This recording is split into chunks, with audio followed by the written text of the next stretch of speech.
is the Bandit with the Castor Black as RPM. I replaced the pin that has the little Eclips on the top and bottom with a screw to screw into the plastic. That way I have to work the pins, and the stainless steel screw I believe is a little, to me, feels like it's stronger than the regular pin that comes in here anyways. And I haven't had a problem since I replaced with the screw. I'll show some other examples. Alright, excuse the dirtiness here. Here we're jumping all the way to a Traxxas aluminum. This is the 2-wheel drive. And again, I have a screw in here on the bottom, a regular screw with thread locker for the 2-wheel drive. Now, if you did the aluminum steering blocks right here also, you definitely want to make sure you're adding some thread locker. If the thread of the screw is only connecting up into the aluminum part, you definitely want some thread locker. It's going to back out. If some of the thread is reaching into the Castor block and you got plastic, you might be okay, because at least some of that thread is going to grab some of the plastic. But if it's not, you're going to want thread locker to hold it in so it doesn't back out. But again, still a screw.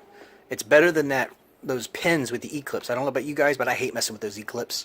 If you want a second opinion on that, look up videos with Dark Ecliptic Heart and ask him. He'll tell you he hates those Eclips too. They're just a pain to mess with.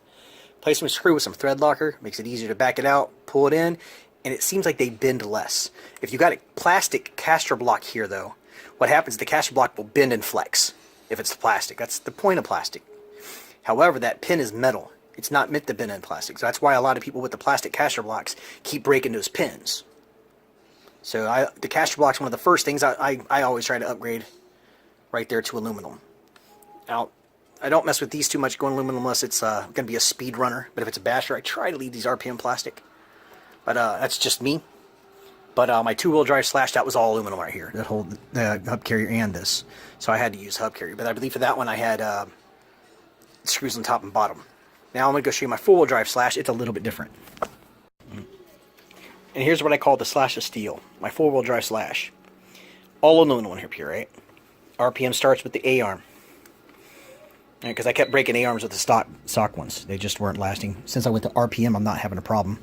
They flex instead of break. So I like that. Not as brittle. Give a little more give. But this is all aluminum up here. Alright?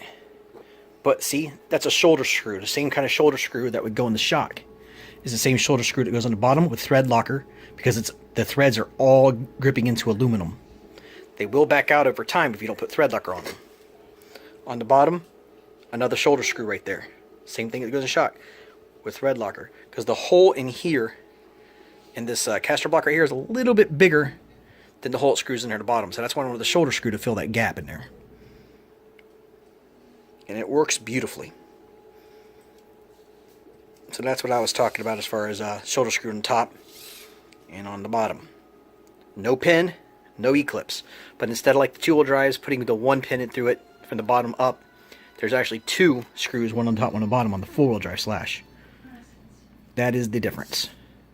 I've never had the plastic on the 4-wheel drive slash, because this is the Ultimate Edition, so it came with aluminum off the top of the, right off the bat, which I'm very glad for. I've never had any problems with any of the aluminum parts here at all. The only parts I've ever had a real problem with here on this was the stock A-arms. But like I said, since I went to RPM here, not a problem. But I do believe that the setup with the RPM A-arms and the aluminum hub carriers and Castor blocks, even the back rear is RPM here and aluminum for the hub carriers right here.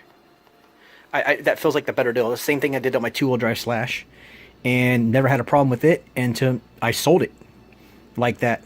And as far as I know, the guy who has it now is still having fun with it. So seems to have it great. They put the aluminum on the end right here, so the blow these takes, instead of these breaking or bending or flexing, it sends the blow to the A-arm. And since it's an RPM A-arm, it takes the blow pretty well and absorbs it. So you have a lot less breakage and a lot less downtime. Also, one tip, but I probably should add that's important information. I'm not racing, I'm bashing. So for me to have some give here is fun. I'm not doing speed runs either. I'm bashing. I'm curb hopping, and if I see a bump in the road, I want to hit that bump and get some air. I mean, so I need some flex in here. Some of the speedrunner guys want more aluminum because they want more straight stability. They don't want any wibble or wobble at all. So they might go all aluminum out. But even some of them want some plastic or something somewhere to take some blow so they don't tear it up. But some don't. It's up to the individual to what you want and what you're going for. But for me, I wanted some flex so I don't, have so many breakage. Because like I said, I am curb hopping. So it's got to be give somewhere.